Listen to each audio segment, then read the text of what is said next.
Masker can't defend. He's got the outside line for the second part, and he can't hold on. Going the long way around. We're going to be 3 wide for the lead as they all come to the line. Who is going to take it in the end? And here comes Lockwood. He's going to make the move to the outside. Quinn tries to force him off a little bit, but there he goes. It's going to be side by side through turn 1. Will he be able to cover him off? He does. Weaving back to the left-hand side. Reynolds is trying everything. The kitchen sink is being thrown at him. They're leaning on each other. Coming into turn number 3. It's going to be a drag race through 3 and 4. Coming back to the line. Here comes Frisch on the bottom. Richard's going to hold the inside. Tries to be the late breaker here. They're going to be side by side through the final chicane. They bang doors, but keep it clean. As they're still 4 wide on the run down into the back straightaway. Demerit's looking for a line as well. What is going on in Michigan? Novak into the fence. They're still beating and banging. Oh and to the line. He is much faster coming through there. Is there damage on Challenger? Abramitis is ahead. There's going to be a race to the line. Who is going to get it?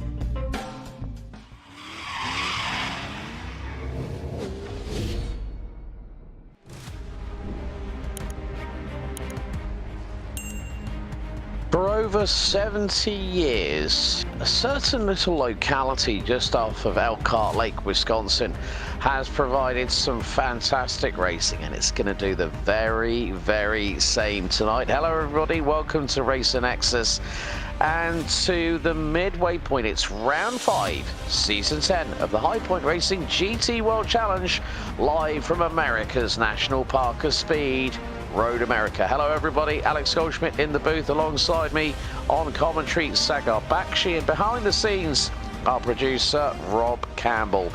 This particular circuit measures just 4.04 miles, 14 turns, just under 1,100 feet below sea level, above sea level, but it really does showcase the very best of what American road course racing can provide. Our drivers will be put through the ringer for 60 minutes, having had a little bit of a break as we've had our first of 1 week breaks in the calendar, and so we'll remind you of that. Well, just a couple of weeks ago we were back in Miami at the International Autodrome. Before that Zandvoort, then Imola was round 2, and then Circuit Spa-Francorchamps open up the season. After this we're going to be heading to the Suzuka International Racing Course before another fortnight break before we head to Michelin Raceway Laguna Seca. Then Silverstone on the 20th of September, Indianapolis Motor Speedway Road Course on September 27th, and on October 4th we conclude it at the hill, the bottom of Mount Fuji. Fuji Speedway will provide the spectacle of this series. Of course, it's a 10-round calendar with 2 drop scores for each of the respective drivers in the 3 classes. But before we get on to the nitty-gritty here at Road America, let's take you through our sponsors of the series. First of all, our title sponsor, Hymo Setups, providing professional sim racing setups used by all HPR drivers and help to elevate the standard of racing across all classes. Each class winner every round, that is GTD Pro, GTD Pro Am and GTD, will get a 1-month Hymo subscription. Next up, providing custom race liveries, professional designs and branding for drivers of teams. We welcome back once again Monster Designs. And then of course our friends over at Admin Box, who provide a broadcasting and operational support, help race control. It's an operational tool, supports leagues, operations and structures. Next up, Smile Theory, the advanced cosmetic and implant dentistry firm out of Monmouth County, New Jersey. providing smart design, veneers, Invisalign, dental implants with natural results. And also, let's not forget Colorist Art Supplies, providing high-quality materials, professional custom framing, expert-led art classes for all skill levels. Now, let's get to the format, as it has always been. If it ain't broke, don't fix it. The drivers are out for a 15-minute time qualifying session with a 60-minute sprint race ahead of us. 60% fuel limits, open setup, 1 fast repair. A pit stop will be required by all drivers. First drive through for incident limits will be at 15x incident points, and then every 10 thereafter. More to the point, we've got to take you through the championship standings heading into this 5th round of the series. And in the Pro, it's Nick Maynard who's leading the way by 3 points ahead of Christian Ruiz. Dan Griffin rounds out the top 3, followed by Henry Fenson, who's tied on points with Laken Shaw in 4th and 5th respectively. Brazil's Javi Santos has made an impression over his slow appearances, but many things will change over the next 5 rounds. Nicholas Lafrance leads Pro-Am ahead of Carlos Ruiz, Padilla, Nicolay Sanchez, Jim Peel and Thomas King round out a very compressed top 5 in the Pro-Am division, with the top 13 covered by 15 points. And then we go to the Am class, and it's Andrew Davis that leads by just 2 points ahead of Nicholas Lanciers and Travis Stevens, who are tied on just 39 points apiece. Jason Burmeister P4 ahead of Chris Edwards, Edgardo Gomez, Ted Seidel, Ian Morrison, Alex Mel, and then we've also got Chase Eisenberg showing down at the bottom of the table. But now that that's all is done and dusted, Sagar Bakshi, good to have you back in the booth, buddy. Road America. It is a true titan of American sports car racing, and it is always one that gets the adrenaline through the roof. It really is. Road America is one of the longest and fastest permanent road courses in North America. The current 4-mile, 14-turn configuration is essentially the same layout that hosted First Racing and back in 1955 when it was incepted. The circuit follows Wisconsin's natural terrain rather than fighting against it. You'll see the lap rise, fall, disappear over crests, and plunge heavily towards braking zones. 160 feet of elevation change throughout the race tonight.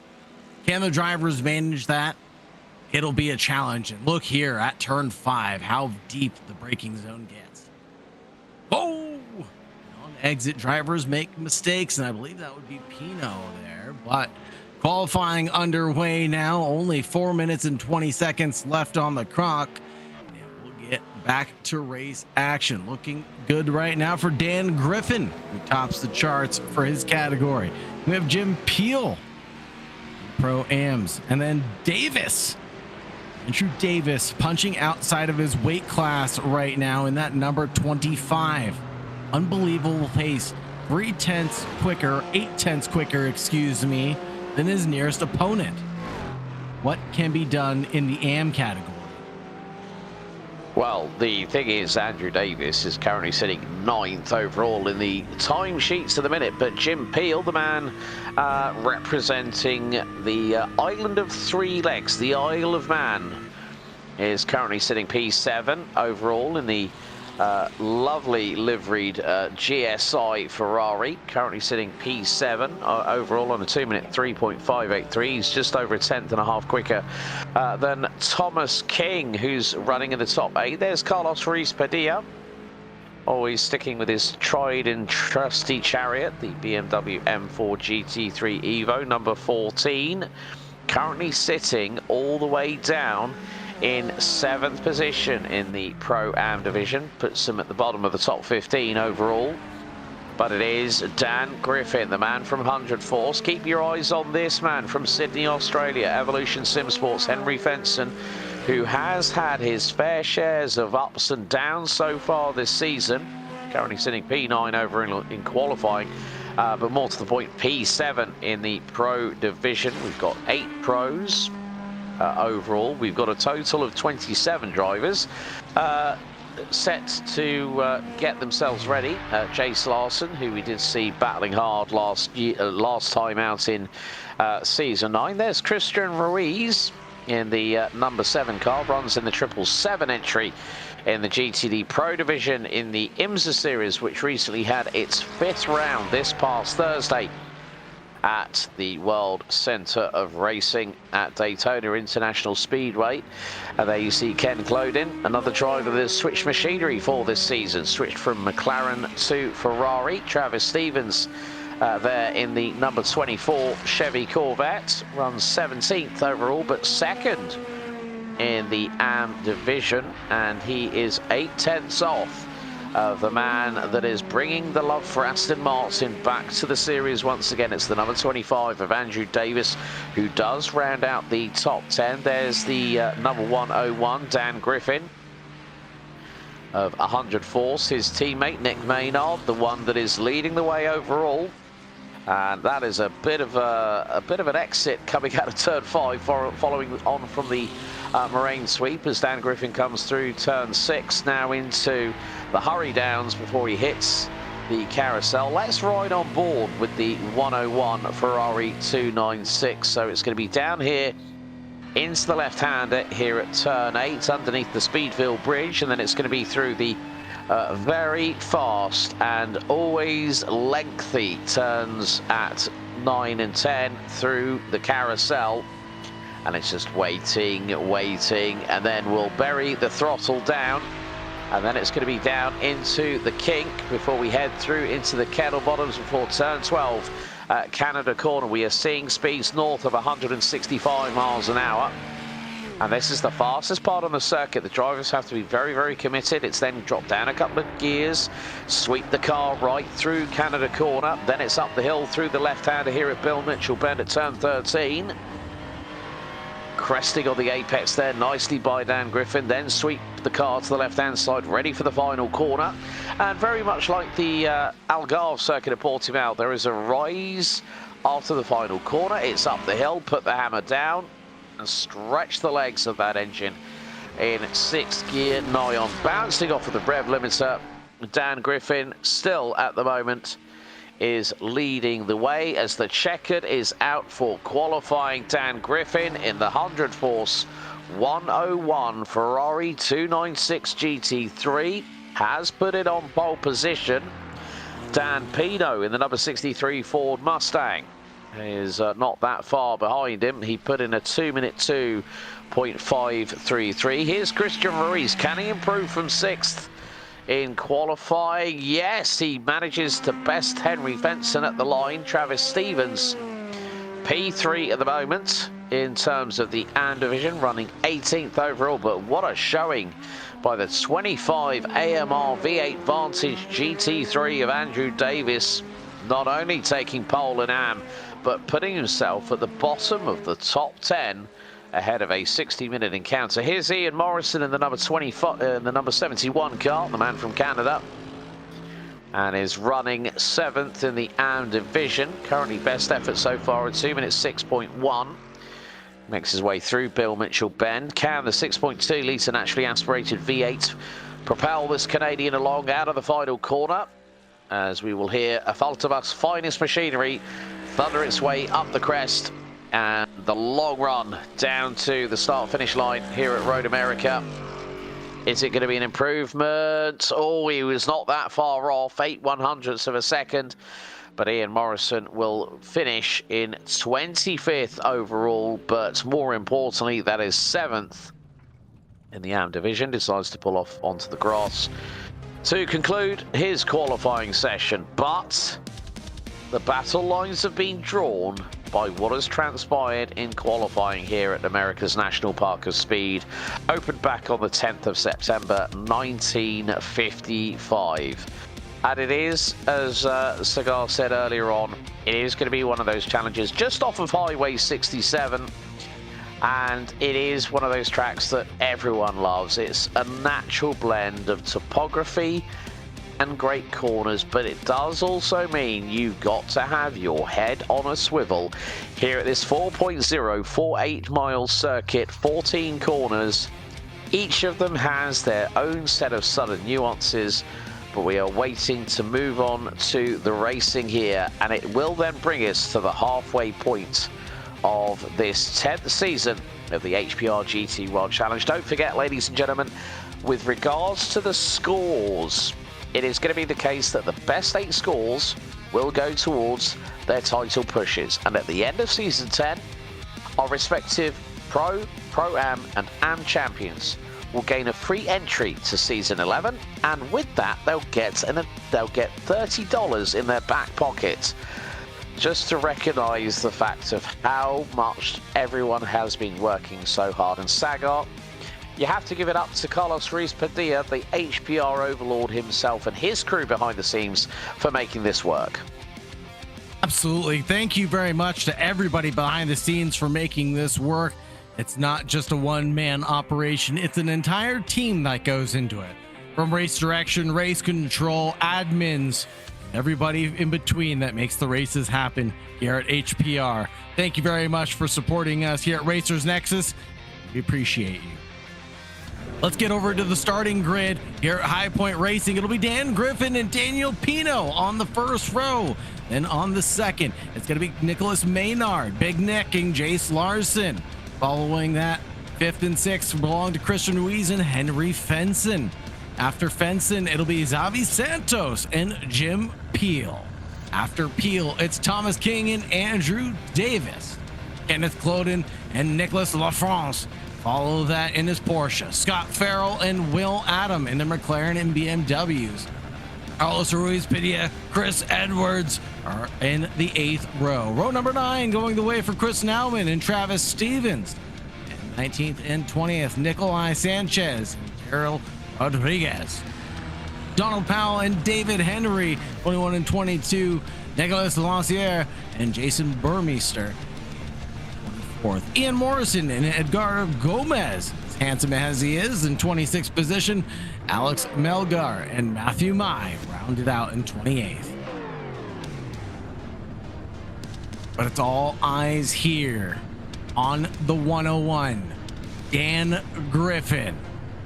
What can he do from the inside line? Can he defend? That will be the question. The inside line will be the opportune attacking position going into turn 1. Running your opponent out wide could have steep consequences from the stewards. We'll have to see. We're only a few moments away, Alex Goldschmidt, from finding out who's going to take turn 1. It might not be the same order when the checkered flag falls, but in order to finish the race, first you have to finish. Or something along those lines. But right now, we're getting ready to take a trip around Elkhart Lake. Give a couple of history notes here. Before Elkhart Lake and Road America existed, sports car races were held on actual public roads around the lake in the early 1950s. After racing on public highways was prohibited, could you imagine that? Local businessman and highway engineer Cliff Tuft pursued the idea of building a permanent circuit. After securing 525 acres of Wisconsin farmland, took the area's natural terrain and construction. The first SCCA race was held on September 10th of 1955. And what's perhaps the most remarkable part of Road America's history is that the circuit and the 14 corners have remained the same since its inception. Interesting little bit of trivia there from Sagar Bakshi as always, but it is time to get the racing underway here at America's National Park of Speed. It is a true favorite of everybody here at the commentary and production booth here at Racer Nexus. If you haven't already, please don't forget to like, share and subscribe. Those little clicks by you people out there might not mean much to you, but it means a lot to us here as we continue to provide some fantastic racing coverage, and we are really pleased to be able to provide as best a broadcast quality as we can. But there is Dan Griffin, the 101. He hasn't had the best run of luck, unlike his teammate Nick Maynard. We ride on board picture in picture with the number 34, and that is of Will Atom, who's going to be starting from 12th position on the grid, and more to the point, that is P5. in the Pro-Ams, with speeds over 165 to 170 miles an hour down the long start-finish straight here at this wonderful facility. The drivers getting their weapons sharp, getting the tyres up to temperature, thereby also helping the brakes to be up to temp, because what you do need is we do have a drama. Christian Ruiz, the number 7. Oh dear, he is not going to be a very happy bunny indeed. That car is going to start all the way down at the back end of the field. Matthew Mai has not been, oh, and well, it looks like on the formation lap, the back end has suffered a drama. There is no rear panel, there's no rear wing. And he's not the only one. Well, it's going to be the case of this is what's happened. He's spun it backwards into the barriers. The panel's gone. He's not the only one that's hit trouble. Jason Burmeister in the number 50 Mustang has also struck trouble. So we've got 2 drivers already on the back foot. We haven't even gone green here at Road America.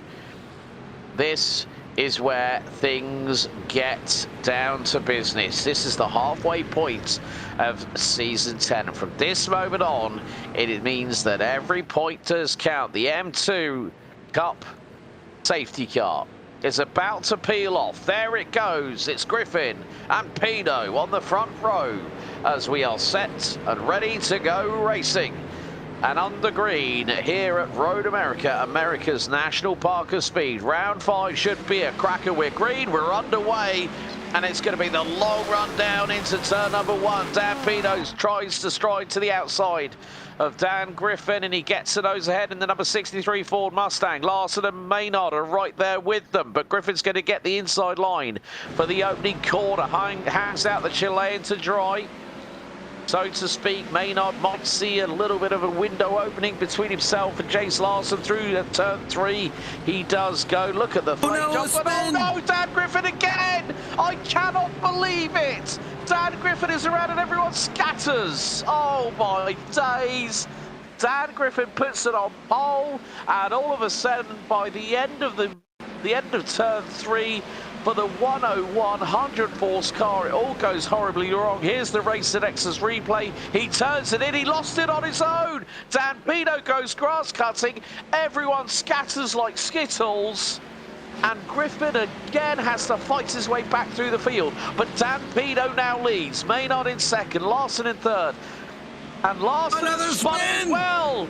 I can't believe it. Chase Larson has spun it too. The Ferraris are not having a great time after the warm-up on the formation lap.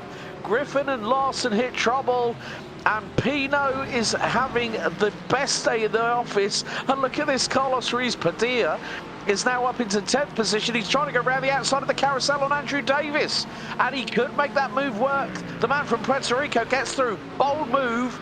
Dan Pino is now down into 4th position. Nick Maynard leads the way. Javi Santos with, that looks like a Ricky Bobby tribute. Yeah, it is. That's the Wonder Bread livery from Ricky Bobby, Ballad of Talladega Nights. And Dan Pino is coming out of the carousel, has a big tank slapper, cuts the grass. That's going to give him a slowdown penalty. Santos says thank you very much. And Fenson's right on his rear, coming through into the kink. Oh my days, this... Chase Larson, he did it. And got loose. Yeah, he did a Dan Griffin right there. Both of them have dramas, and they must be thinking, why have I gone for a Ferrari? And I think Dan Griffin is going to be thinking, what do I need to do? And I've said this for the last few rounds for Dan Griffin. He must be thinking, what on earth do I need to do? Do I need to get my magic 8 ball, my crystal ball? What do I need to give myself a little bit of luck? And he just does not seem to have it. Meantime, take that horse to the vet, sir. Oh, you had to go there, Sagar. That's a bit extreme, isn't it? But nevertheless, it has provided, once again, more action. Dan Pino off of turn 5 after the Marine sweep neatly gets back through for 3rd position on Henry Fenson. So the Mustang versus the Mercedes.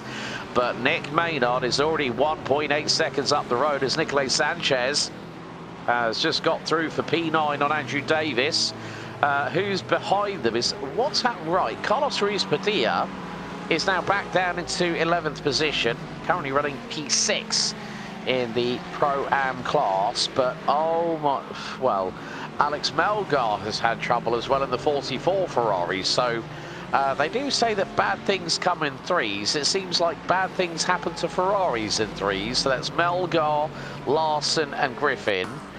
Gonna have the, oh well, oh dear, he's smacked the barrier and that left rear suspension has seen better days. It's gonna, let's see, does he get a little bit of an assist here? It's under the Speedfield Bridge and that is gonna be Dan Griffin, I bet. Yeah, that's Dan Griffin. Bang. Maranello invoices will be flying. Maranello invoices will be flying to Alex Melgar like nobody's business. Here's the IOU number 44. If only we were in Imola, then the parts would be readily available to us. If the track is close by to the headquarters there, and here in the United States, well, a couple of import fees we'll have to face. A few new provisions here, but anyways, back to the racing action. It is the Cavalieri Rampantes that are leading Nick Maynard, Big Nick, in the 100. He must have taken his horse to the vet because this one's running all right, gotten a shot of immunizations and prevented that car from getting slipped up on the early run. Nick Maynard just exercised a little bit more caution than everybody else throughout his stint. The gap opened up to around 2.4 seconds as he was able to avoid the mistakes. And then here's Dan Pino locked in his battle right now with Santos. That'll be Xavi Santos, the Brazilian, in the 589. Another horse that's running all right. He's in a beautiful paint scheme, I must say. The Wonder Bread scheme is just the snazziest thing you've ever seen. And he knows what I gotta say. If you ain't first, you're last. Yes, indeed. Yes, indeed. You got to shake it before you bake it. There's another one for you. Right, but it is the battle of the Coyotes. Let's put it that way. Even though the Mustangs are horses, you know, you've got the pony car logos on there, but oh no, big Pino! And he's off after the carousel. Oh, he's done it again. Oh, Thomas King, how close did you want to get to the rear diffuser of Dan Pino? He's the Chilean. I don't believe it. Some of the heavy hitters have gone, and Dan Pino has just returned that to the garage. Dan Griffin had another incident in the meantime. He wasn't the only one. The Ferraris are really copping some stick here at Road America. Dario Rodriguez had a drama as well. So let's have a look. It's out of the carousel again.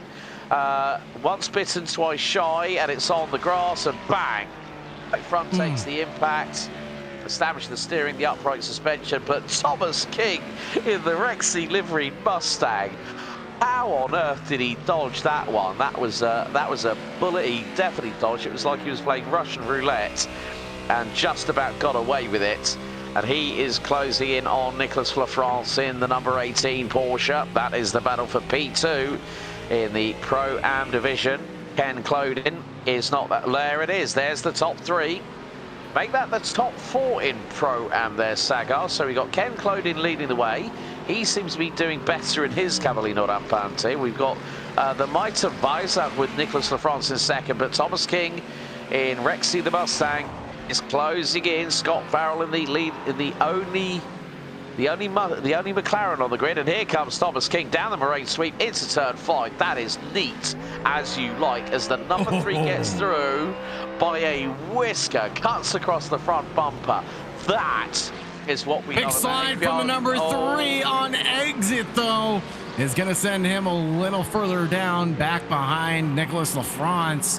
Holy Toledo, what a good move, and then the snap back by Lafrance to keep it just composed there as we lose Lafrance for a moment. No way! No, that's Nicolas Lanciers. Nicolas Lanciers is in the pits.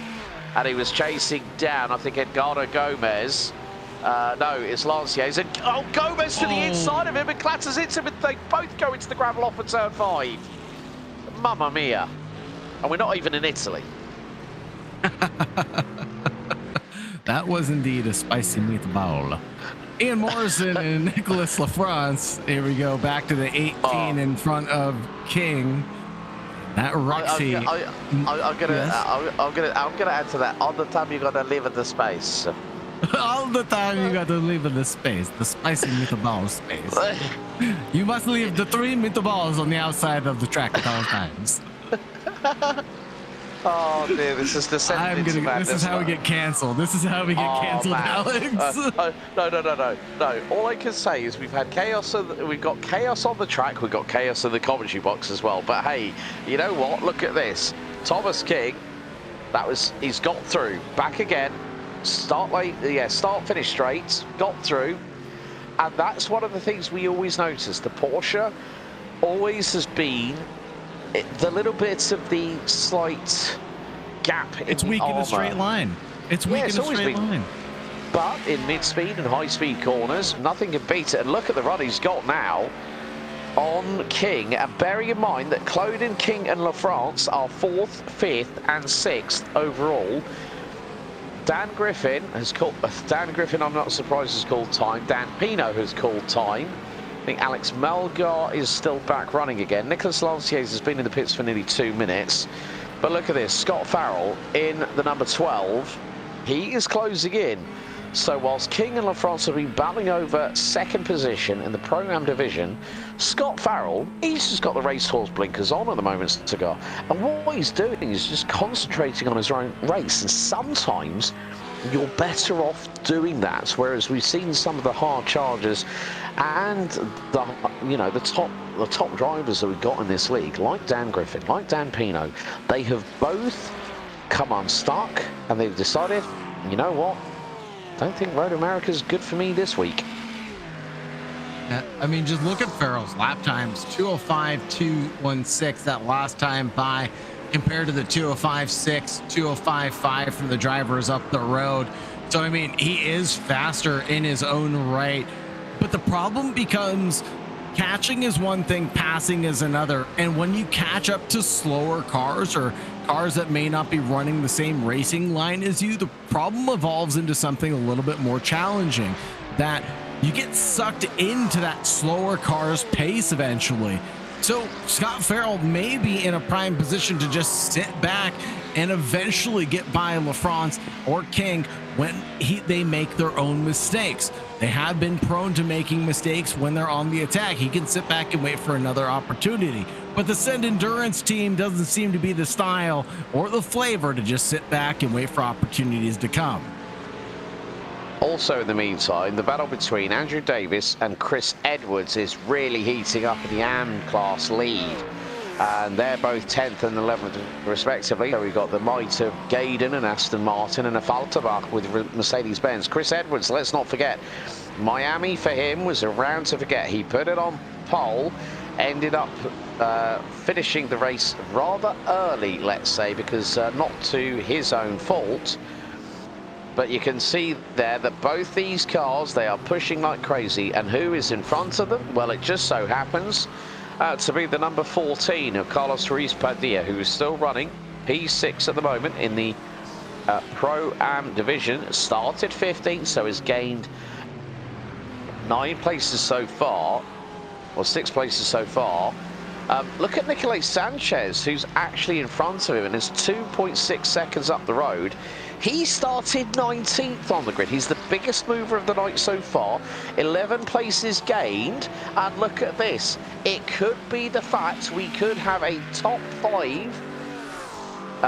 So a quintet at the top end of the Pro-Am division, battling for the race lead. Edgardo Gomez has just hit his incident point limit.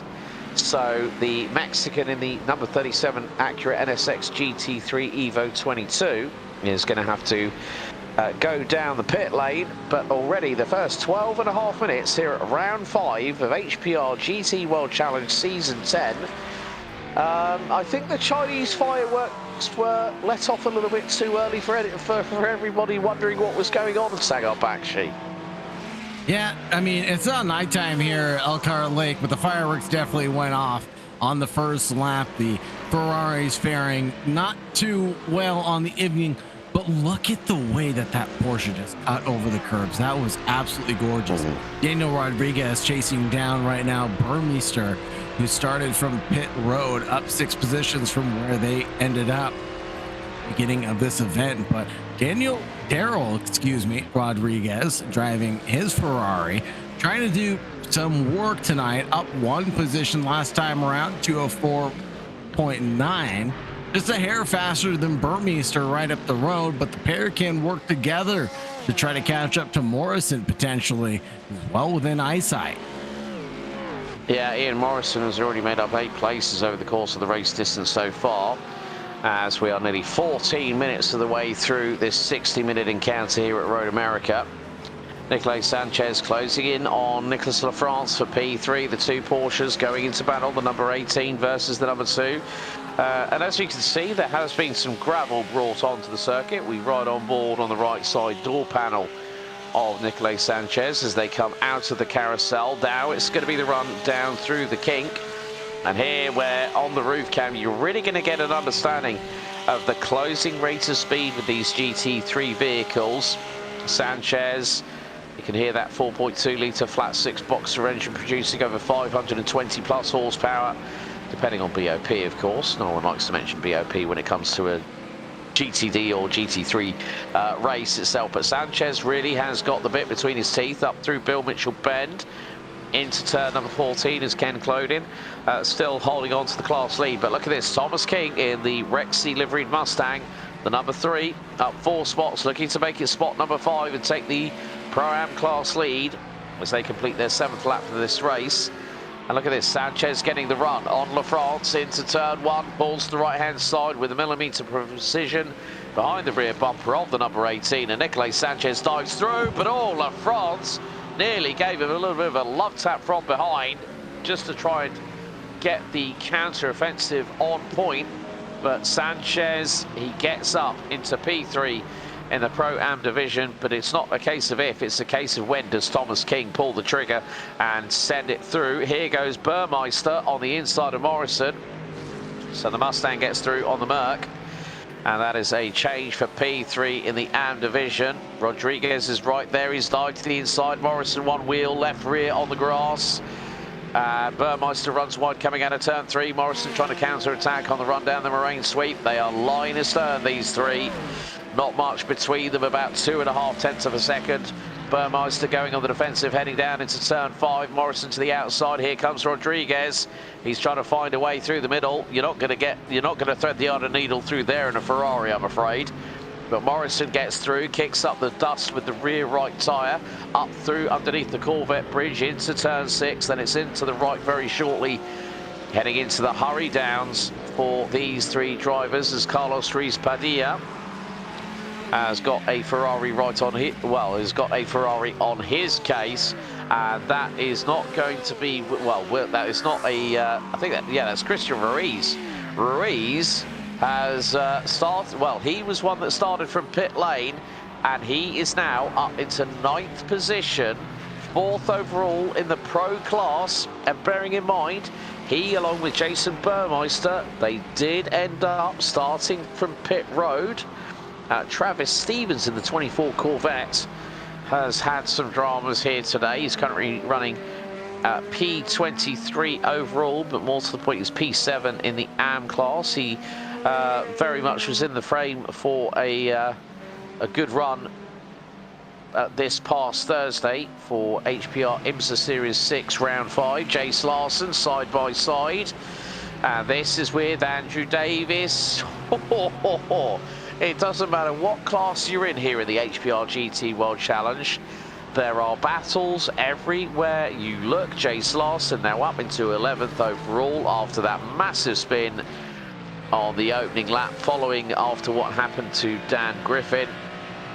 As we run on board with the number 1 Ferrari, the man from the USA.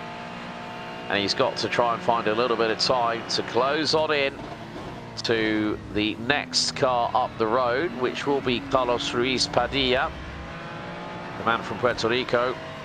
And then he'll have Christian Ruiz to deal with up the road, who's currently sitting P9 at the moment. So look at this, the gaps between the classes. This is what I love about this championship here, Sagar, is it doesn't matter whether it's a Pro-Am or AM, you can just always be sure to see that the storybook isn't as you expected, but here's a mistake from Ken Clodin here. Morrison's gone off at turn 5, and Ken Clodin has lost the Pro-Am lead.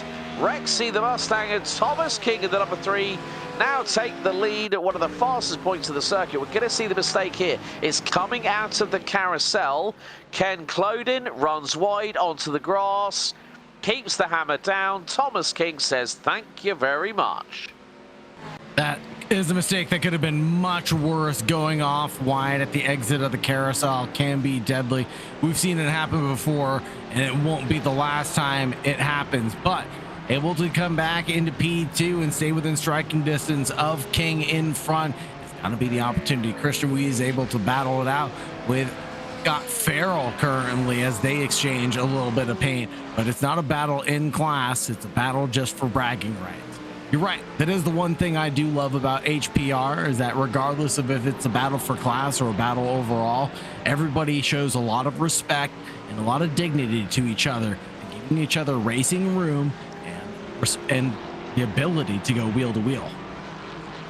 In the meantime, Nick Maynard, well, he's doing exactly what he's been doing all season long so far. He's pulling away into the distance. He's 6.2 seconds up the road from Javi Santos. Ken Clodin has got Nicolás Sanchez looking to stick his nose up the inside into turn 5, and another mistake. A run deep into turn 5, and no! Sanchez and Clodin make contact, and Sanchez touches the barriers on the right-hand side.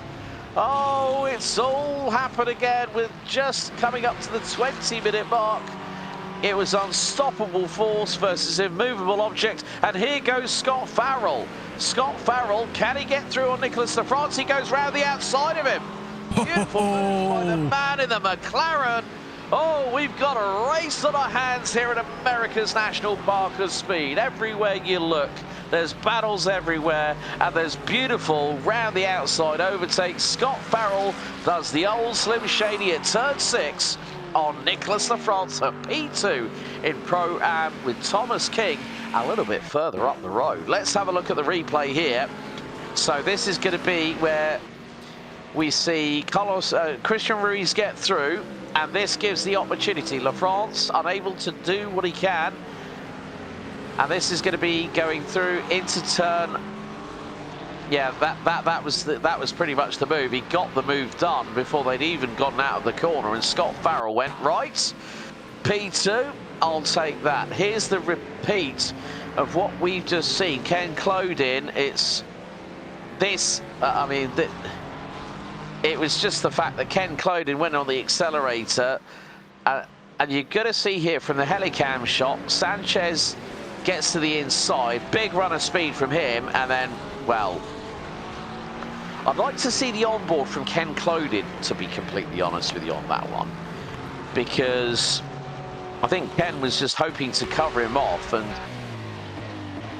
so runs deep, gets on the power. There's Nick. And Clodin is just looking for a little bit of real estate to try to not run onto the grass, and occupying that real estate was unfortunately a Porsche there, who was not willing to give a little bit of racing room. But it's an interesting one because the runoff road there fades away, right, and disappears into grass. So it's a tricky one. It makes me glad that I'm never a race steward, having to decipher those tricky situations, and I'm up here in the broadcast booth with you, Alex, and with Racer's Nexus. To be honest with you, I'd rather not be a race steward or a race driver, because I know for a fact that the air would be very, very blue if I needed to explain myself with a hit of adrenaline in my system. Running on board now with the number 14, the man nicknamed the HPR Overlord. Look at Carlos Ruiz-Padilla on Scott Farrell through out of the kink. The BMW, the 3-litre twin-scroll turbo inline flat 6. Gets the run on the 4-litre twin-turbo V8 McLaren. And that just goes to show through the kink. And here is the battle for the lead in the AM division.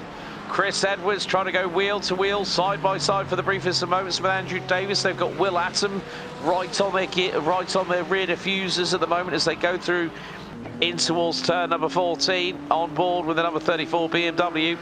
currently sitting P5 in the Pro Division, but this is the AM class battle for the lead between Edwards and Davis. And at the moment, the twin turbo 4-litre V8 has the legs on the 6.2-litre naturally aspirated V8 from Mercedes. And just behind them is Will Atom, who's well, it's not just Will Atom, it's Chris Nauman.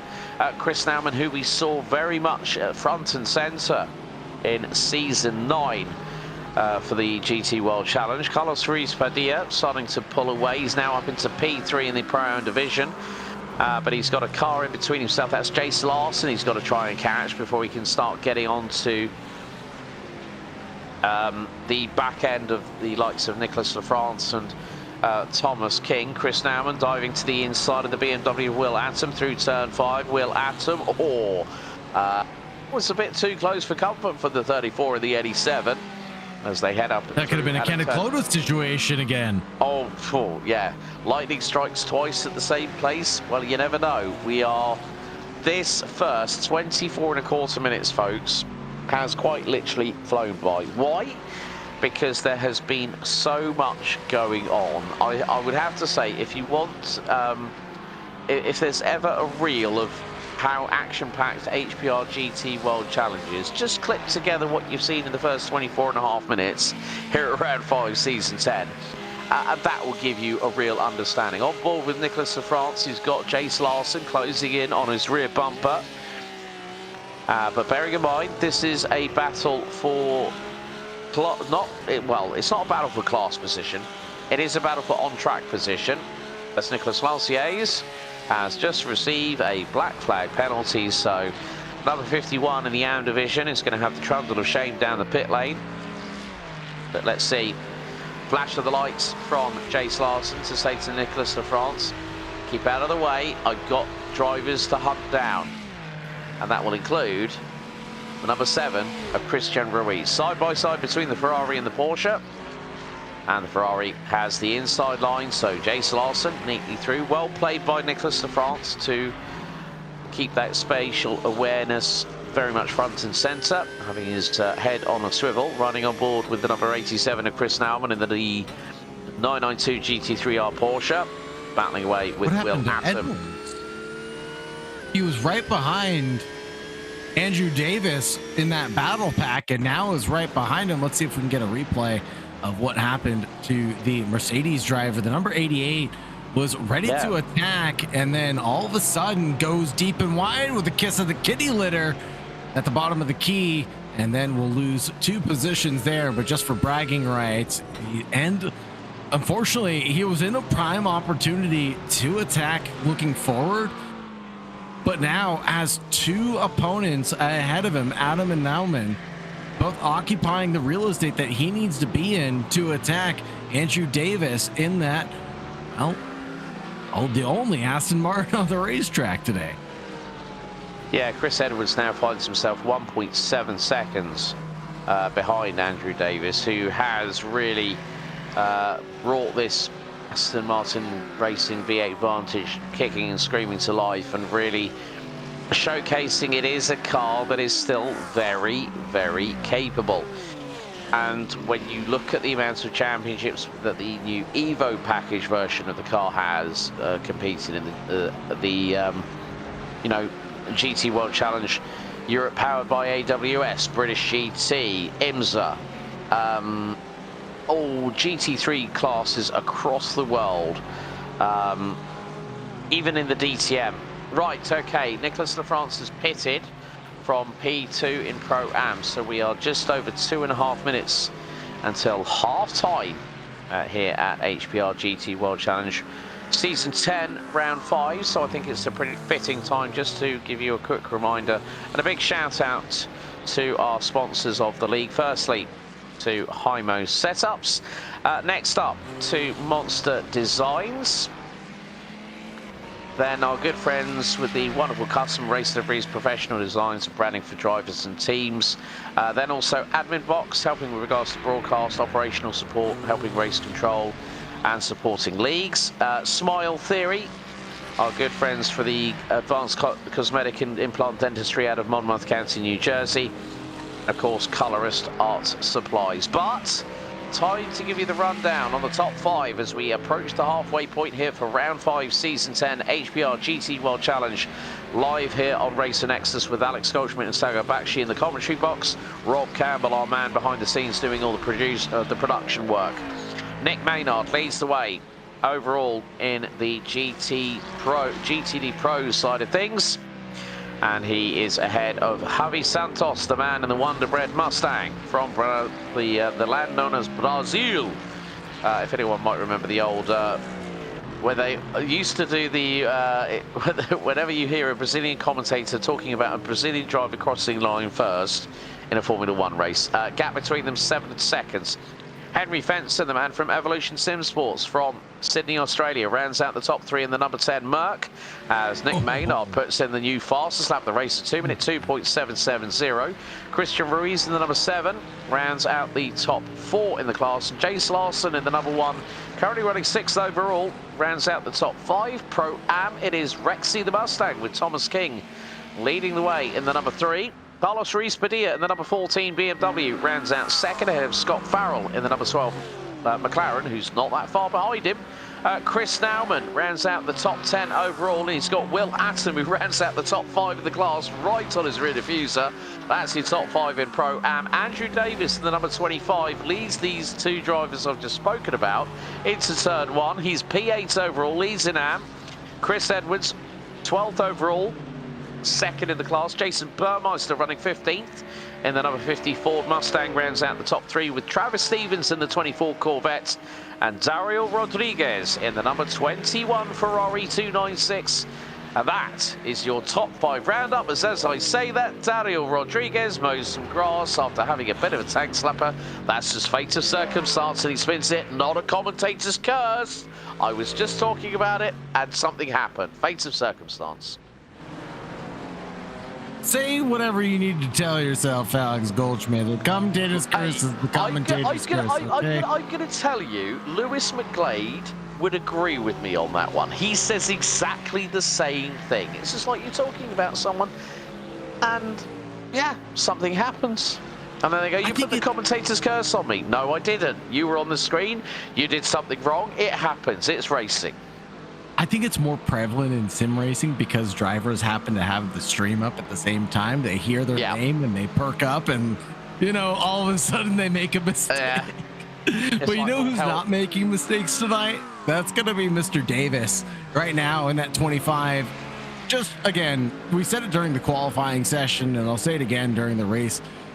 Andrew Davis doing really well in this Aston Martin, punching well above his weight class right now. He was 0.8 above his nearest opponent during the race, and right now, or excuse me, during the qualifying, and right now 205.1 compared to what the next opponent Chris Edwards is able to do, 209, as Edwards made that mistake. But even his fastest lap, 204.7, you know, it's Andrew Davis is just quicker than a quick thing in Quicksville right now. Yes, I'd agree, but I think there's also been some opportunities that hasn't gone the way of Chris Edwards. And just as I speak his praises, he makes a mistake into pit lane. Oh, I wonder if he didn't hit the limiter in time.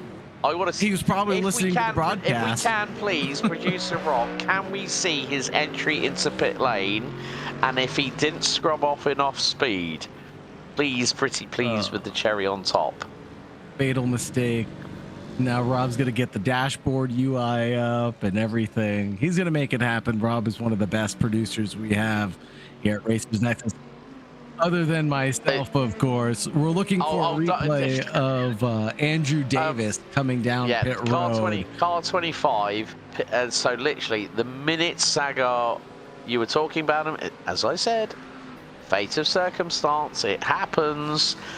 What does that mean now? Well, Scott Farrell, the minute hasn't pitted, so Andrew Davis has got to come back into pit lane again to serve a drive-through. Donald Powell is still out in the 86 Corvette. So when the pit stop cycles come round, it is going to be, I think it's going to be Jason Burmeister that might end up in the lead. Well, no, he is in the lead, but he still owes us a pit stop. So this could mean Chris Edwards, when the pit stop cycles circle around, will take over the race lead. Now, Andrew Davis has already served his penalty. It was actually done in pit. So there was an additional amount of time added, and that was 40 seconds. So Andrew Davis now has to concentrate on what he's got to do. And oh dear, it's contagious. As Rodriguez now gets a black flag. Yeah, we Oprah Winfrey up in the broadcast booth. You get a black flag. You get a black flag. Everybody's getting black flags and meatballs. At the beginning of the race, it was a meatball here, a meatball there. And now it's black flag penalties handed up for the drivers that are being a little naughty coming down pit road and not controlling their speed on entry. Andrew Davis being one of the few to get that first penalty, and now it's contagious to another few. Let's get a replay here of that entry of Andrew Davis coming down pit road to see if he got that limiter. You can see he's in second gear right now, up to third on entry. Little clip of the grass, everything's neat and tidy. Up to fourth, and then the blind crest pit limiter's on. He barely gets down to first gear, and the crest and the cones is where you have to slow down. That's where he gets the black flag penalty. He's not the only one that's been hit with it, because Chris Allen's got one as well. Oh dear. It's cloudy with a chance of black flags. Forget the meatballs. We've had more black flags so you could probably shake a stick at as we've got 25 minutes to go. But Nick Maynard, again, just the way that he's been. Travis Stevens closing in on the car in front, and I'm wondering who that is. That might be, that's the car that's currently in P6 in his class, and that's Ken Clodin in the number 6, who's currently 13th overall. But Travis Stevens, you know, he's a driver we do sometimes speak about when we do see him on screen, but Travis has always stuck with American muscle.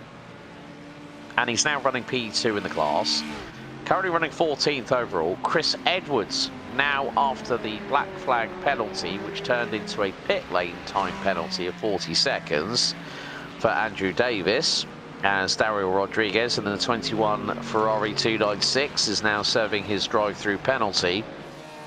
Chris Edwards was denied the possibility of a victory 2 weeks ago at Miami, and now in some respects you might be thinking, oh, poor old Andrew Davis. I say poor Chris Edwards, because he's been at the sharp end with Andrew pretty much the whole season, and it just goes to show, even at this point of the championship, you make one mistake, like a pit lane entry, like we saw on board with Andrew Davis, it can bite back hard, just like those barriers here at Road America can do, like we saw on lap 1.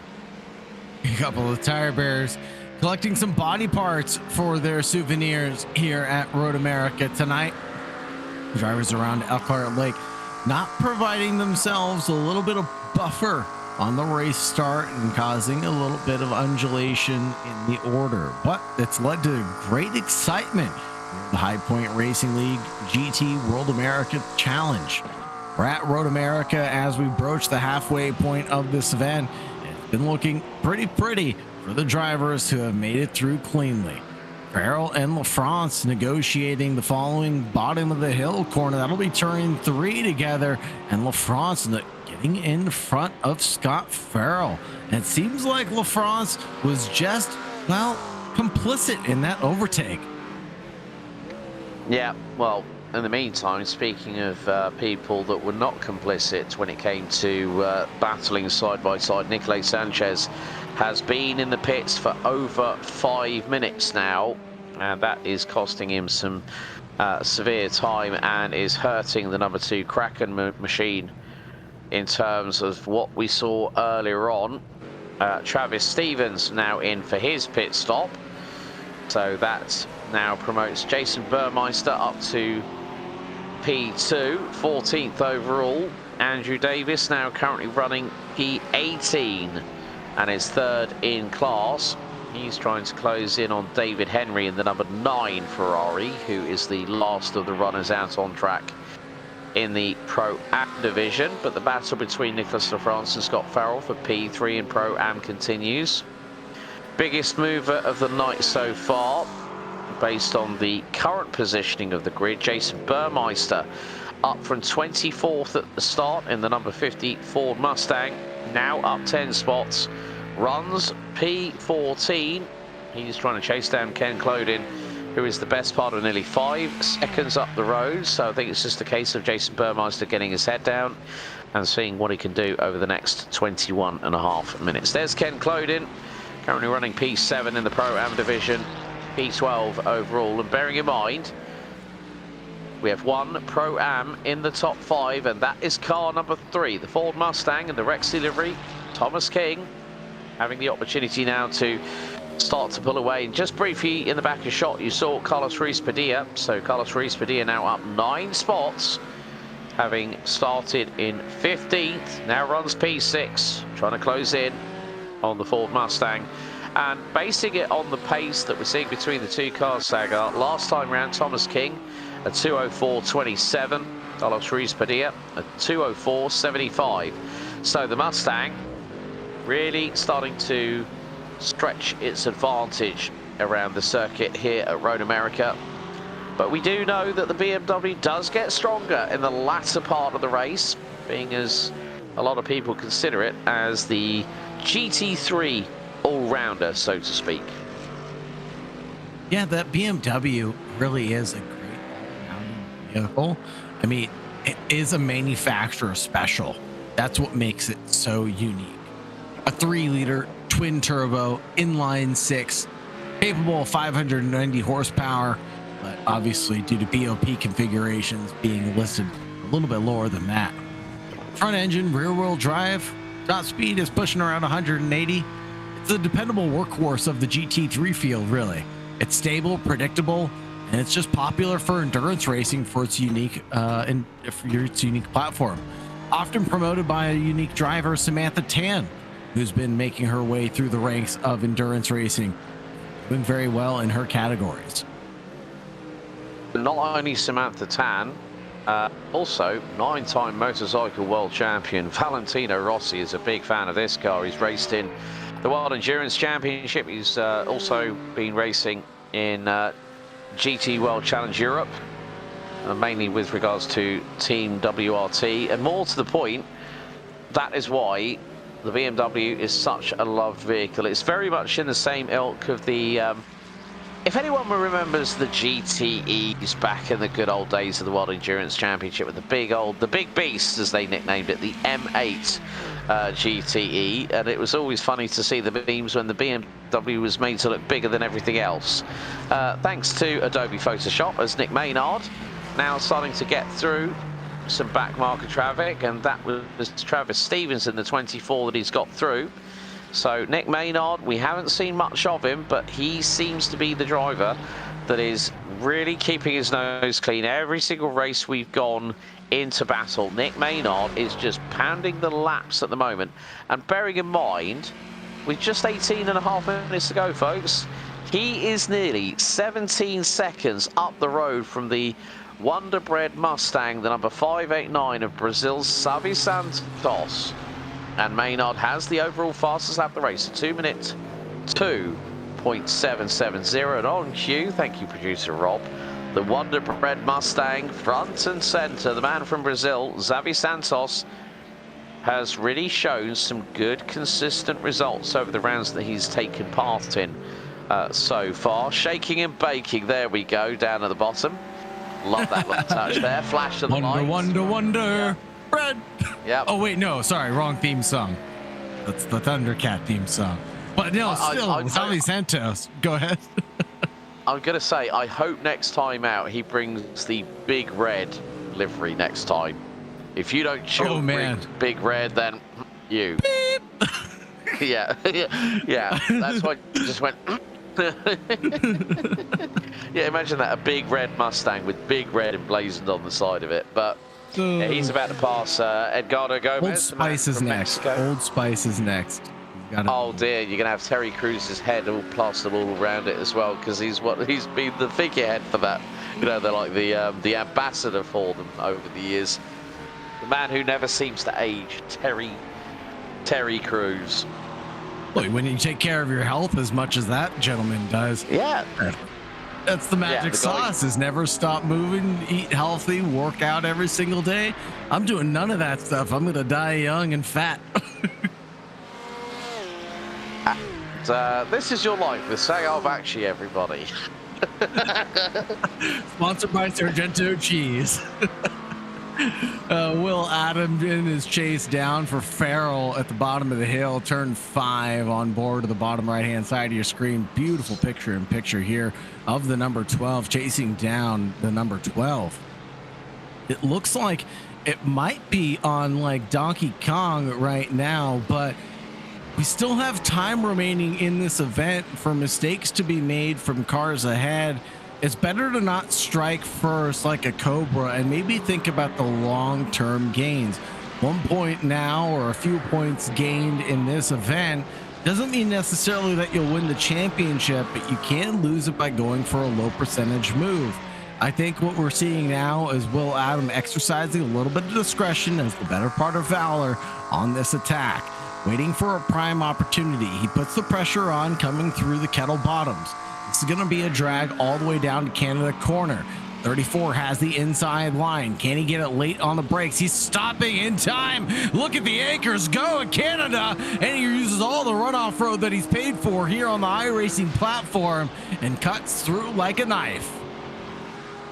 Yeah, I mean, when he threw the anchors out of the back of that number 34 BMW, you could see a little bit of a twitch on the rear axle as he tried to get it stopped in a straight line, but it was mightily done. Let's have a look at the Racer Nexus replay. So they're side by side at over 160 miles an hour, and Will Adam just parks the car exactly where he needs to. There's the little wobble in the inside through at Canada corner. That's as neat as you like, as there I think was Dario Rodriguez in the 21 Ferrari, who is still running, currently 8th in the Pro, well, in the AM division. We have had some retirements, unfortunately.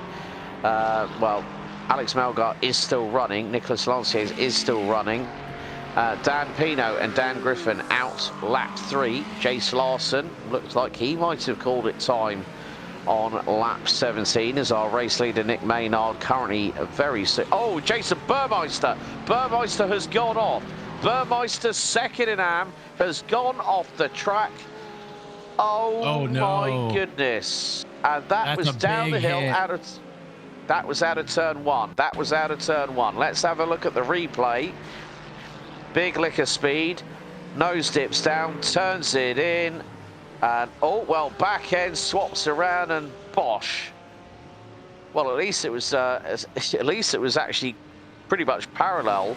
But if that was a corner of the car, then he might have just... Yeah, it looks like that's superficial, judging by the damage on the front bumper of that car there, Sagar, but he was very lucky that that car didn't suffer any more damage. But I'd be interested to see in the cockpit of that car whether the steering wheel is actually straight when he's putting the power down, and then seeing how it reacts in the corners as well, because that'll give us an indication. No, that looks pretty steady to me. Yep, coming through underneath the Speedville Bridge, through the carousel. Yeah, it looks like it's just superficial. It's just bodywork damage for Jason Burmeister on the power now, underneath the next bridge.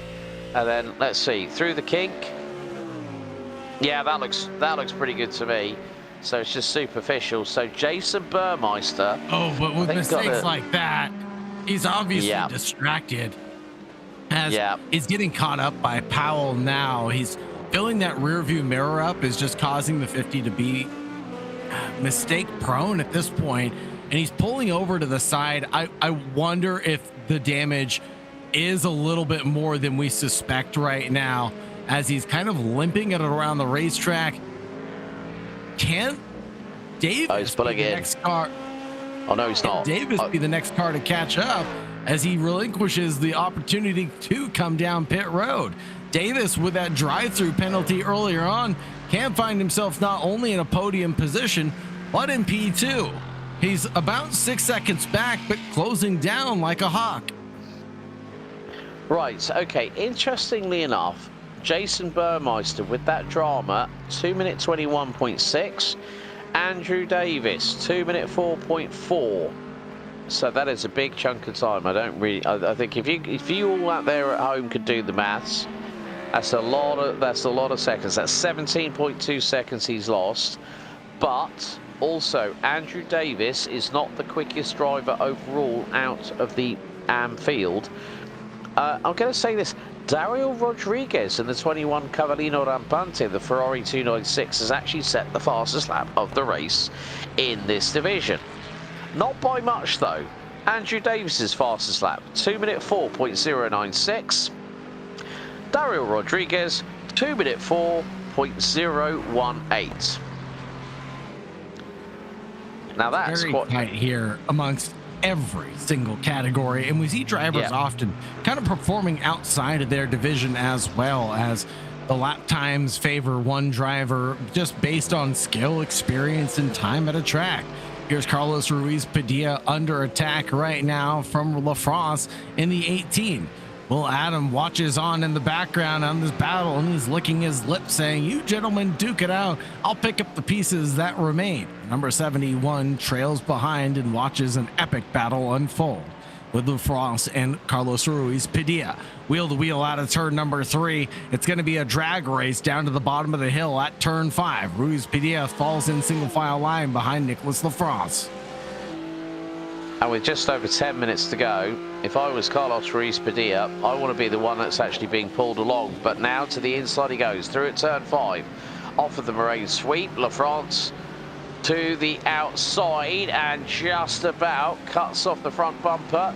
And Padilla to the inside at turn 6. That's not going to work there. Tried his best, but he's now got to tee up things a little bit later on around the lap. Meantime, Xavi Santos has been reeled in, hook, line and sinker by the number 10, the man from Sydney, Australia, Evolution Sim Sports, Henry Fenson, who is now running P3 overall. And Nick Maynard is just on lap 24, put in the fastest lap of the race. He's done a 2-minute 2.758. Out of the final corner comes both the Mustang, the 589 from Brazil, and the number 10 Mercedes with the man from Australia behind the wheel. Gap is 3 and a bit tenths of a second, and it is closing.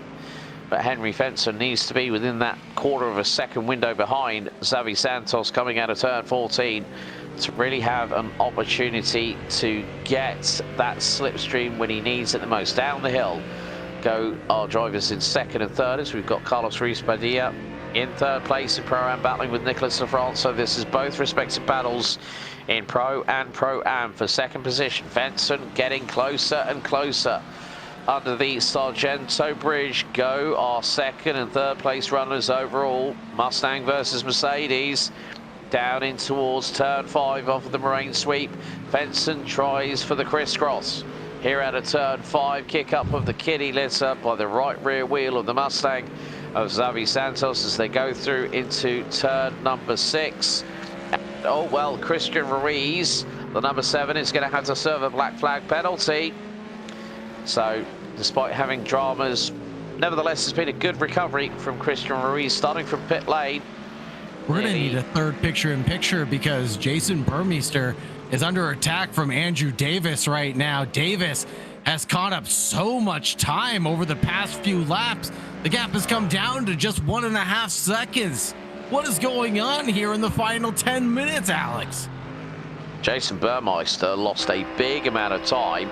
It was 2.5 seconds, and we ride on board through one of the fastest parts of the circuit. Henry Fenson trying to battle with Xavi Santos, now through Canada Corner, up the hill, through into Bill Mitchell Bend. The man in the Mercedes trying to get the better of the man in the Mustang in front of him, the man from Brazil. Through out of Bill Mitchell Bend into the right-hander with 7.5 minutes to go. Nick Maynard is 22.5 seconds away from this battle. And now Fenson is within that 0.2 of a second window I mentioned earlier. Now the 6.2 litre naturally aspirated V8 can suck in all that air coming through that front radiator, and he's going to the outside. He's getting so close to the left rear fender of Xavi Santos, and Fenson to the outside at turn 1.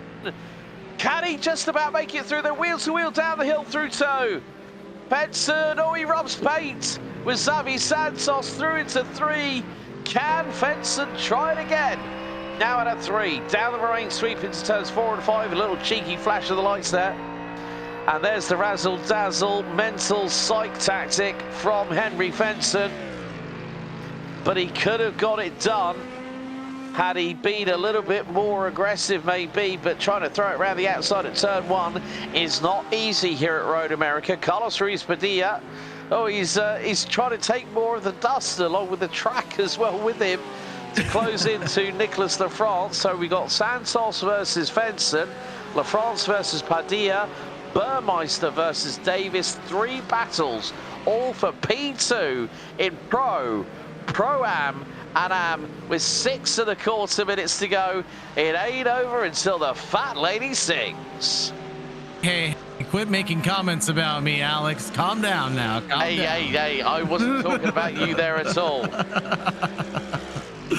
Alex Goldschmidt making great jokes tonight. Andrew Davis, though, he's not making jokes right now. He is settled in, locked in, and ready to fire away. That number 25, Aston Martin, has been performing pretty well, but that Mustang makes a tiny mistake at turn 1, and that's all that Davis needed to take advantage of the situation. He fires his gun, and he's locked, smoke, and barrel through on the car behind. Oh, that is going to be one battle pretty much decided. Here's the other one. Well, here's one of the other ones, but at this particular occasion, Henry Fenson coming out of the final corner was over 4 tenths behind, and that is not enough. He needs to get closer. Xavi Santos is starting to respond. Santos's last lap, a 2-minute 3.79. Henry Fenson, a 2:04.11.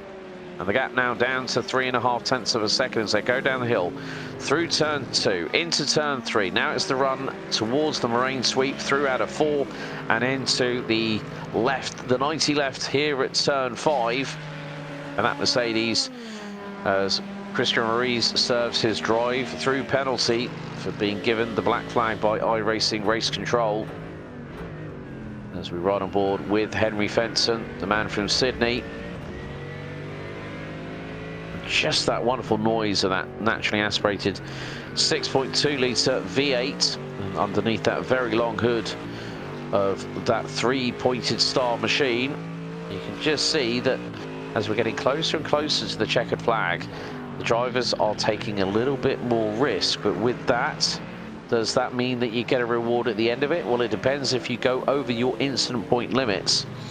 And some drivers might be keeping an eye on their head-up displays, just so at least they try not to have that problem where they might be a 0 or a 1x off of a potential trip down pit road. But again, it's a tight margin here for those limits as well. 15. You're doing 30 laps here. You know, 1x every other lap is not really unheard of at Road America. You get one at turn 1, you get one at Canada, you get one at the carousel. I mean, they're just handed out here. Track limits are punished, yes, by the natural terrain, but also it's not like gravel and kitty litter that you would see at the new spot Francorchamps or at the Red Bull Ring now. It's a little bit more forgiving. It's North American road racing, of course. We see a variety of cars come here from SCCA races, NRA races, HPD races, whatever you can think of. The track is open to basically anyone and everyone to participate in. And that's what's so great about some of these tracks, Laguna Seca being one of my local tracks as well. It's open for me to take my personal car out one day and go drive around. Henry Fenson is not out for a show day Sunday drive as he's paired up with Javi Santos, and this time going for the dive bomb at turn 5 is not an option. He goes for the outside line, and a switchback galore could be the opportunity that Fenson needed, but no. Javi Santos kept on the loud pedal just in the nick of time. The 589 stays ahead in P2, but what a battle unfolding in front of us, Goldschmidt. One of the things here, Bakshi, is look who's in front of them. Travis Stevens in the 24 Corvette, and with just over 2 minutes to go, next time by will be the white flag lap here for lap 29. So Maynard is away by 24.5 seconds. It's through the carousel. Look how tight Henry Fenson is to the inside line of that corner. This could be the run he needs. And this is going to be dueling at over 150 miles an hour. Fenson versus Santos with Stevens in front. Fenson's got to time this right. Santos. Oh, no.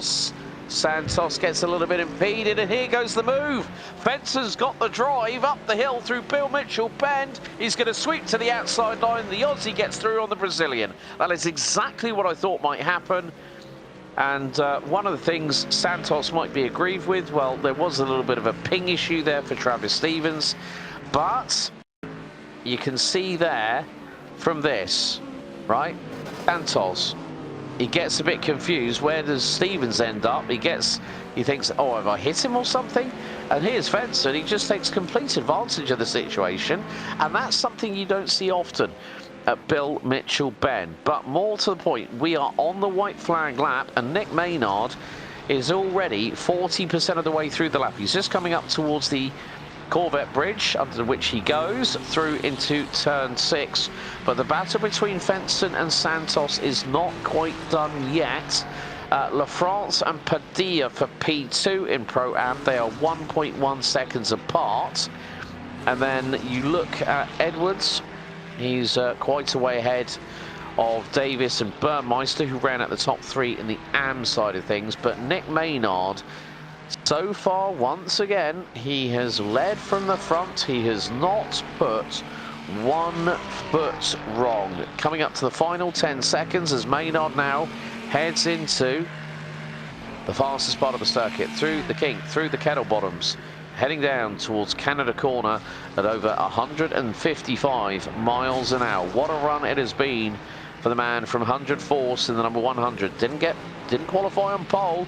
He started P3, unlike his teammate Dan Griffin, who unfortunately hit drama. But Nick Maynard, once again, is ruling the roost. It is going to be another victory out of the final corner. And it is an America's National Park of Speed that Ferrari is victorious. It's the 100 Force number 100.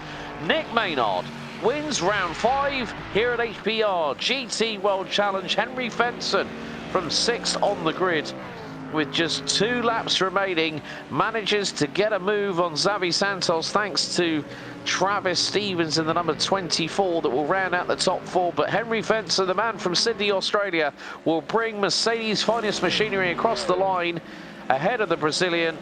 7 tenths covering them when they cross the checkered. But look at this. Mustang will rule the roost in the Pro-Am division. This man started in 9th place on the grid.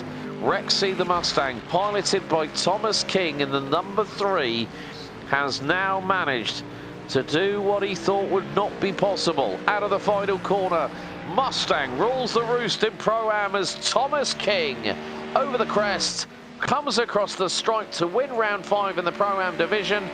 And more, well, what can you say about that? Chris Edwards, however, is the last driver when it comes to leading across the line. Nicolas Lafrance will take P2 in the division.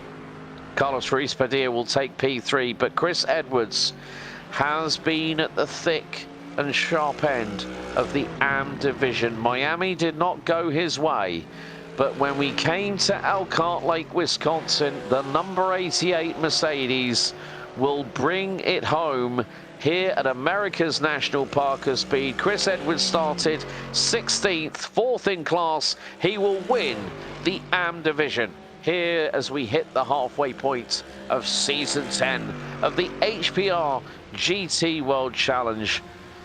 What can you say? 3 different winners with 3 different manufacturers. Ferrari ruling in Pro, Ford in Pro-Am, and the 3-pointed start of Mercedes taking the win in the AM division. Andrew Davis and Jason Burmeister round out your podium sitters in the class in the AM division. But what can you say? 29 laps of chaos, pinballing, wizardry, and some great racing all at the same time here at America's National Park of Speed.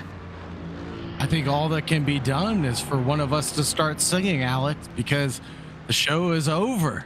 We've done what we needed to do. You called, look, you called yourself the fat lady when I made a reference about a fat lady when it was over. Love You're the one. you. There we go. We have a winner, ladies and gentlemen. We have crowned our winners here. Let's take a look at the order. Nicholas Maynard, Big Nick, and Henry Fenson, the 1-2 combo with Avi Santos giving a little bit of blood on Road America and leaving it all on the line tonight. After Javi Santos, it was Christian Ruiz, Jace Larson, Daniel Pino, Daniel Griffin, and Matthew Mai for the Fast Cactus Racing. Thomas King and Nicholas LaFrance were in a steep battle with Carlos Ruiz Padilla as well, trying to fight that top spot, but it ended up being Thomas King and the Rexy Mustang. Jim Peel in P4 with Will Adams, Scott Farrell in tow. Kenneth Cloden a little further down the order than I think he would like to be. Chris Nauman and Donald Powell, 8th and 9th respectively. David Henry rounds out the top 10 with Nikolai Sanchez in 11th. Over to the AMs, it was Chris Edwards who took advantage of Andrew Davis's drive-through penalty. Jason Burmeister ended up with an incident later on in the race that took him out of contention for P2. Travis Stevens rounds out P4 and Daryl Rodriguez in P5. Edgardo Gomez for GT Tech, Ian Morrison, Alex Melgar, and Nicholas Lancier in P9. Well, with the results pretty much in the bag, of course, there may be some process after that. However, we've got some winners to interview as part of the Admin Box post-race interview show, and we're going to go, first of all, I think we need to start with the AM division. Let's bring in Chris Edwards, because this man, I think, has been waiting a little bit of time. Chris Edwards, winner in the AM division in the number 88 Mercedes. Firstly, Chris, I want to congratulate you on the win here at America's National Park of Speed, and also tell you that you've picked up, as a result of your win here at round 5, a 1-month HIMO subscription. How does that sound? That sounds excellent. I don't have a setup subscription, so that's fantastic. Chris, let's put it this way. You've had your ups and downs this season. I mean, obviously, one of the big notable ones was Miami, where you stuck it on pole. But here at Road America, it seemed like Lady Luck was a bit more on your side. I think so, yeah. My strategy at the very beginning was try to tuck in behind Carlos. He's always safe. I gave him a little bit of space, and he kept picking the right direction, and I just stayed on his bumper in the beginning. And I think I dodged 3 different accidents, and I'm going to thank Carlos for that one. Yeah, there were quite a few dramas. I think Dan Griffin and Jace Larson, the Ferraris, were not having a good time in the pros tonight, apart from Nick Maynard, who ended up winning the race. But still, to get a win on the board here in Season 10, it's always a good motivator heading into the second half of the season, isn't it? Oh, it feels fantastic. I got to say, I thought I was going to be fighting the last few laps against Jason. He was catching me about a second a lap there. Towards the end, and then he had a little spin, and I had a little breathing room. So it feels great. I'm looking forward to the next one. Brilliant. Well, Chris, congratulations on hitting victory lane here at Road America for round 5 in the AM division. Before we let you go, anyone you'd like to give a shout out to? I'm going to thank my wife for letting me have the time, and I'm going to thank Carlos for supporting me with a couple of setups here and there to make sure that I can stay competitive. So thank you, and I'll see you guys next time. Yes, indeed. We'll see you next week at round 6 at Suzuka when we head to the land of the rising sun. So well done to Chris Edwards. Next up, let's bring in TK, a.k.a. Thomas King, with Rexy the Mustang. Thomas King, what a win at America's National Park of Speed. You pick up the Pro-Am victory here in round 5, and you also pick up a 1-month HIMO subscription.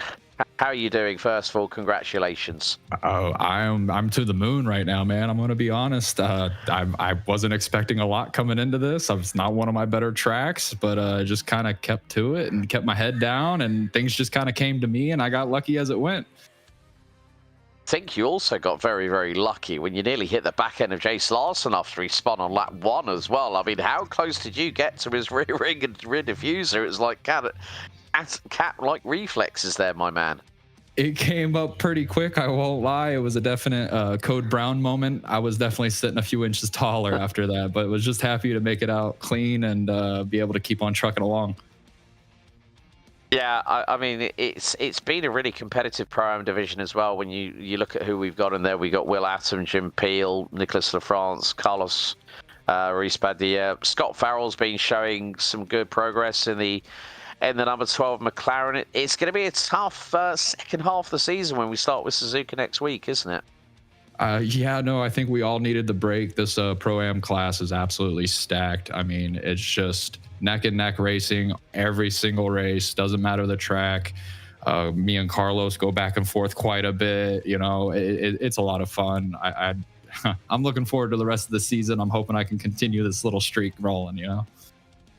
Brilliant. Well, top TK, as it says by your Discord handle. Well done tonight. Congratulations getting to victory lane with Rexy the Mustang. Before we let you go, Thomas, anyone you'd like to give a shout out to in particular? Yeah, actually, a huge shout out to my wife Chloe and my stepdaughter Riley, and a huge shout out to AO Racing. I actually have a tattoo of Rexy on my calf.